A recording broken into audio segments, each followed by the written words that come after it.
If you're having a hard time to slide in the strut in the knuckle, use the same bolt that tightens it.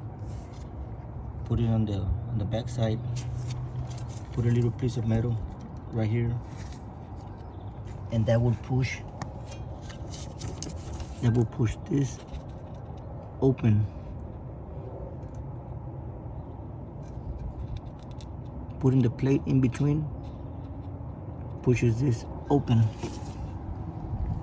and it just slides easy. On a Ford Escape or any other this style.